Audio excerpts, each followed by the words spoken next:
Бұл шайқас ұзаққа созылған сұрапыл шайқас. Тірі қалған сарбаздар қаза тапқан майдандастарын жерлеп, олардан қалған патрондар мен от тұтандырғыш қоспа қосылған шөлмектерді жинап алады. Осылайша жауынгерлер бар пәрмендерімен қорғана отырып, 3 тәулік ішінде қоршаудан шықты. Олар командирмен бірге неміс басқыншыларынан отанын азат ету жолында аман қалды. Соғыста өз әскерін жеңіске жетелеп, рух бере білген қолбасшы жеңіс күнін Австрия жерінде қарсы алған еді. Кеңес одағының батыры, гвардия майоры Мәлік Ғабдуллин кеудесіне Ленин ордені, Қызыл жұлдыз және бірінші дәрежелі отан соғысы ордендері тағылды. Ана Әлия Оспанқызы анасының бейнесі түсіне жиенетін. Әрбір ажалмен бетпе-бет келетін сәтте, кескілескен ұрыста көз алдында тұратын. Ол кезде сыз тартқан окопта жатып, кезекті шабуылды күткенде, қою түтін басқан аспанға қарап ертеңін ойлайды. Алда не күтіп тұр? Өмір ме әлде өлім бе? Анасының еркелеткен кезін, аялы алақаны мен маңдайынан сипайтын сәтін еске түсіретін. Мәліктің әкесі Ғабдолла өте сауатты адам болған, арабша оқитын, бірақ жиі ауыратын. Сондықтан бүкіл ауыртпалық анасының иығына түсті. Заманның қиындығына қарамастан, анасы сол кездегі барлық қазақ әйелі сияқты тағдырға налған емес. Бар шаруаны істеп, бала-шағасын өсіріп бақты. Мәлік Ғабдуллин 1915 жылы Көкшетау облысы Зеренді ауданы Қойсалған ауылында дүниеге келген. Бұл өңірдің сұлулығы, тымса табиғат бала Мәліктің жанына нәр береді. Қазақ даласын алапат аштықтың алғашқы толқыны жайлаған уақытта ол буыны қатпаған бала еді. Қаршадайынан аштықтың азабын, жақыныңды жоғалтқан қайғының қандай болатынын ұғынды. Оның сүйікті бауырлары, қарындастары аштықтан түрлі аурулардан жастай шетінеді. Ата-анасы қайғыдан қартайып шөгіп кетті. Үйілменді-сүйілменді 11 баланың біреу ғана тірі қалды. Ол Мәлік еді. Жастай көрген қайғы-қасірет оның өміріне әсер етпей қойған жоқ. Мәлік жиі ауыратын әлжуаз болып өсті. Оның бойына, дене бітіміне қарап, кейіннен батыр да батыл азаматқа айналатынын ешкім болжамаған. Көз алдында суықтан, аштықтан қаншама құрдасы қаза болып жатқанына куә болған. Бала іштей бір қайсарлыққа бекінгендей еді. Ол өзін-өзі қайрап алға қадам басты. Мәлік ауылдағы 2 сыныптық мектепті тауысқан соң Көкшетаудағы коммуналдық мектепке оқуға түседі. Сонда жүріп ол өзінің білімге қабілетті, дарынды оқушы ретінде көрсетеді. Ол кезде кеңес үкіметі орнап, Мәлік секілді еті тірі, қарапайым отбасынан шыққан жастарға үміт артылған. Мәлік Ғабдуллинді сол кездегі Астана, Алматы қаласында өтетін республикалық пионерлер слетіне жолдамамен жіберген. Алматыда Ғабдуллин өзінің алғашқы шығармаларын жазады. Қаладағы баспаларға барып, өзінің жазғандарын шығартуға мүмкіндік туады.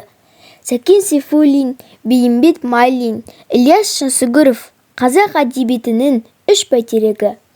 Бұлар қазақтың өзге де жастары секілді Мәліктің де нағыз кумирі еді. Ақын ағаларын кеңесін тыңдап, жазу сызуына бағыт-бағдар алды. Бірақ ол өзіне де халық жауларын шәкірті деп жаланың да жабыларын білмеді. Зұлмат зобаланға торлы 1937 жылдары қазақтың егіз жақсылары НКВД-ның суық қабырғасына тасталғанда Мәлік те тергеуге шақырылып бірнеше рет жауап алынды. Бірақ ол өзі идеал тұтқан ұстаздарына қарсы жалған куәлік беруден бас тартып, өз ұстанымын сақтап қалады. Тағдырдың қиын кезін жүргенде оның өмірі күрт өзгереді. Ауылына келген нәп-нәзік Жанбөпе сұлуды жолықтырады. Мектепте мұғалім болып істейтін қыз бір көргеннен-ақ жас жігіттің жүрегін жаулап алады. Көп ұзамай екеуі үйленіп, отау тігеді. Мәлік темір жолға қара жұмысшы ретінде орналасып, отбасылық өмірлеріне 1 жыл толғанда соғыс басталады. Майданға өз еркімен аттанған Мәлік Ғабдуллин генерал Иван Панфиловтың 316-шы атқыштар дивизиясына түседі. Соғысқа аттанарда сүйікті жарымен қоштасып, ұл туса атым Майдан деп қоярсың деп аманат етеді. Мәлік майданда жүргенде айы күні жетіп, қыз босанған Жанбөпе баласының атын Майдан деп қояды. Мәліктің жауынгерлік құраммен тіл табыса білетін қабілетін байқаған басшылық оны политрук қылып тағайындайды. Москва маңы. Немістер жаппай шабуылға шықты. Өте ауыр, қанды шайқас еді. Жауынгерлер ерлікпен күресті. Бір жапырақ нанды бөліп жеген қанды бөле жолдастарының көз алдында оққа ұшып жатқан сәті оның мәңгілік жанында сақталып қалды. Соғыстан кейін ол өз шығармаларына осы оқиғаларды арқау етті. Соғыс туралы жазу оған оңайға соқпады. Әйгілі шаһар Мәлік Ғабдуллиннің тағдырында үлкен рөл атқарды. Ол өзіне мәңгілік тірек болар аяулы жанды кездестірді. Сол бір ерекше жан үшін ол Жанбөпені де тастап кетті. 1943 жылы тамыз айында Кеңес одағының батыры, гвардия майоры Мәлік Ғабдуллинге қысқа мерзімде демалыс алып Майданнан елге оралды. Батырды жерлестері қуанышпен қарсы алды. Көп ұзамай Майданға қайта оралды. Сол кеткеннен соғыстың аяғына дейін алғы шепте жүрді. Жеңіс күнін Австрия жерінде қарсы алды. 1946 жылы ол Майданды табысқан жары Нәзиямен бірге сүйікті қаласы Алматыға келеді. Нәзиядан Баттал есімді ұл сүйеді. Олар өздерімен бірге Мәліктің алғашқы некеден туған қызы Майданды да қалаға оқытуға ала кетеді. Соғыстың үні басылып, бейбіт өмір басталады. Мәлік Ғабдуллин жаңадан бой көтерген ғылым академиясында әйгілі ғалым Қаныш Сәтбаевтың қол астында белсене жұмысқа кірісті. Ғабдуллин қазақтың халық ауыз әдебиетіне зерттеуге ден қояды. 1947 жылы ол әйгілі Қобыланды батыр жырын зерттеп, филология ғылымдарының кандидаты атағын қорғайды. Ал ғылым докторы дәрежесін 1959 жылы алады. Қобыланды батыр эпосы халыққа қарсы шығарма деп жала жабылғанда қатты қиналып азап шекті. Халыққа қарсы шығарма деп оқуға тыйым салынды. Мәлік шығармалары жоққа шығарылып, жазушы күйзеліске түсті. Мәлік Ғабдуллин солақай саясат жүргізген биліктен қорыққан жоқ. Соғыс аяқталған соң ол жазуға ден қойды.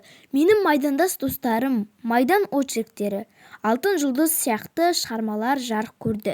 Қарапайым тілмен жазылған шығармаларды оқырман жылы қабылдады. 1973 жылы жаңа жыл кеші. Ол жаңа жыл мерекесін жақсы көрген. Себебі барлық туыстары бір дастархан басына жиналатын. 31 желтоқсан күні Майданның үйіне Нәзия апай мен ұлы Батталды етіп келеді. Барлығы сағат 12-де осы үйде жаңа жылды қарсылды. Сол күні өзін нашар сезініп, үйіне ертерек қайтып кетеді. 1 қаңтар мереке күніне қарамай жұмысына барған. Ертесіне ауырып, ауруханаға түскен. Дәрігерлер электрокардиограмма жасап, қорқынышты ештеңе жоқ. Үйге барып тынығуың керек екендігін айтқан. Мәлік аға олардың ескертуіне қарамай тағы жұмысқа барып, кешке үйге келіп құлайды. Міне, осы күні кешкі сағат 5-те жүрегі шыдамай үзіліп кетеді.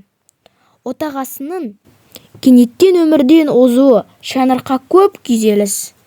Әсіресе Нәзияның басына айықпас қайғы келеді. Мәліктің кейінгі өмір маған керек емес деп қатты қайғырады. Қайғысы бойына тарап кеткен әйел ішіп жеуден тыйылып, өзін тұңғиыққа тастап жіберген еді. Мәлік Ғабдуллиннің ұлы Баттал да дүниеден ерте кеткен.